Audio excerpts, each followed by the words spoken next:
Hi, Next to Change. Vivian here. I want to talk about creating personal power. Personal power is that mental ability that you have to navigate in your life in the world. So, it's like it's resiliency. How do you respond to setbacks? It's being able to self initiate. How do you go after things? How do you get things done? It's your executive functioning. How do you organize your life? How are you able to set goals and achieve them? It's also socializing with people. How do you socialize? How do you do all these things? So basically, personal power is how you navigate and function within your life in the world. So I'm going to talk about 10 things that help to create personal power. Okay, the first thing is a transformative relationship with the higher power. And once you realize that, once you acknowledge it or accept that there is a higher power, you can then see yourself as more than a one-dimensional or two-dimensional person. You can see yourself as a total three-dimensional person with a spiritual aspect to yourself, and that helps you to gain and to complete yourself with your personal power. You know, Knowing that you're not alone and you are able to draw from a mind that is greater than yourself is empowering. And so that helps you with your personal power. How do we do that? We connect with that through prayer, through meditation, um, gratitude. Those are ways that we connect with the transformative higher power. I believe that God can transform us all and has wisdom beyond what we have. But through that relationship, we are able to draw from and receive and to help us navigate this life. The second thing is a transformative relationship with yourself. So if you're able to look at yourself and transform yourself according to the things that you see. So you can look at yourself, and we are always to self reflect and see some of the things that we want to prune off and some of the things that we want to add. So it just makes us, again, better rounded. Better rounded is more personal power. The third thing is engaging with your purpose. That empowers you. When you're looking at your purpose, you are engaging with your gifts and your talents, your skills. All of that, engaging with your purpose intentionally, helps to create personal power. It helps you to identify who you are in the world, right? Not just what you do, but who you are. Number four is finding meaning in life. That empowers you. Meaning in life is important. You know, why are you here? Why are we here? Why did we come to the earth? Finding meaning, and doesn't have to be the same thing to everyone. Meaning can be something to another person that's not the same thing to you. But finding meaning is very empowering, and it helps to create personal power. Number five is assigning value. So things have value, but things have value because we ascribe or we assign a value to it. So something that may be valuable to someone else may not be valuable to you, or it may not be valuable to me, because we look at things, and according to our perception and our purpose in life, what we find meaningful in life, we assign a value. And knowing what your values are, that just helps you, right? When you can assign a value, it helps you with what is important and to stay on track.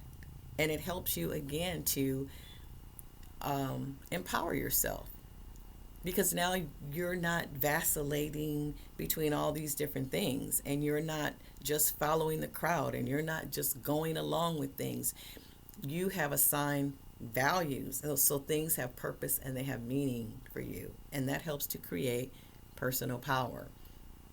Also, number 6, just having general knowledge about life, about the world, about literature, art, whatever it is, science, just general knowledge helps to empower you because it helps you to feel confident that you can speak in any situation, you can speak to anybody, you can join in if you feel the if you feel the need to engage and interact with others.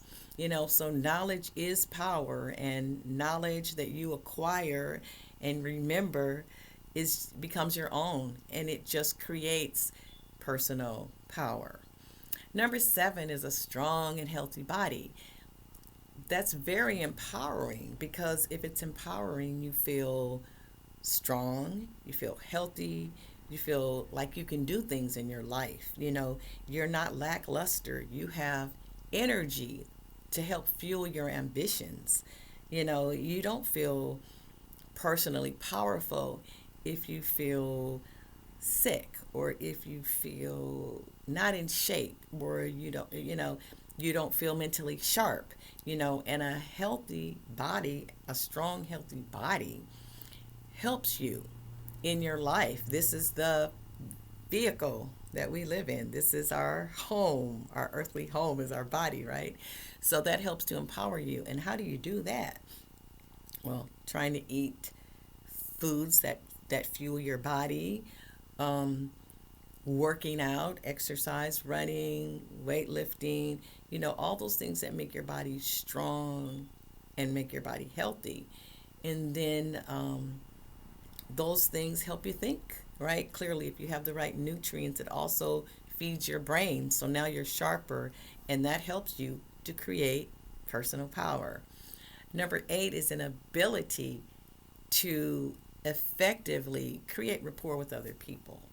So again, we live in a society, and most of the things, our purpose and the meaning and all those things do have a lot to do with other people in the world.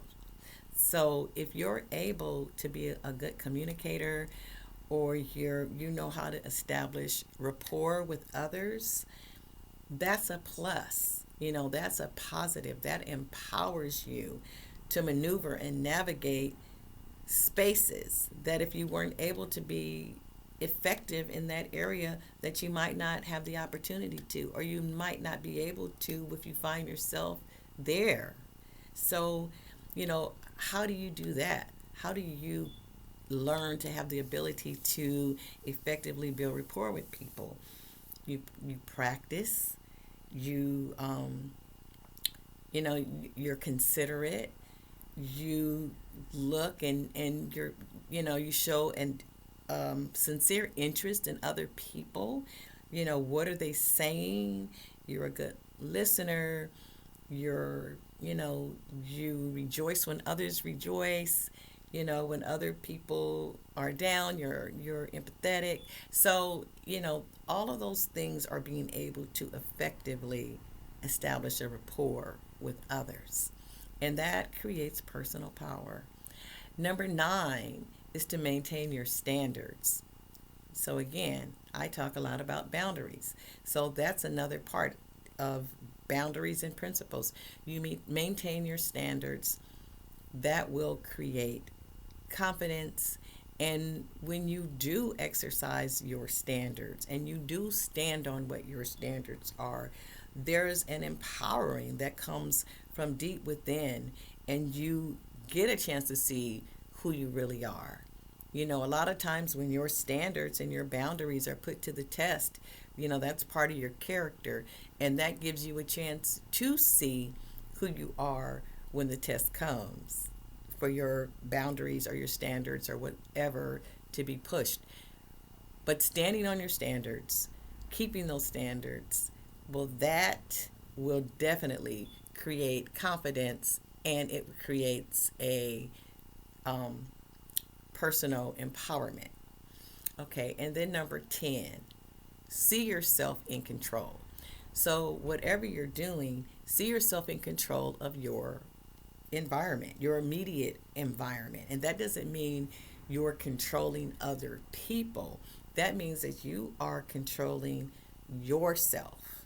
You are controlling the things that are good for you. That you're it's not that you're just looking to be selfish, and so everything has to benefit you, but you want to keep in mind the things that serve your life. And those things you want to be in control of.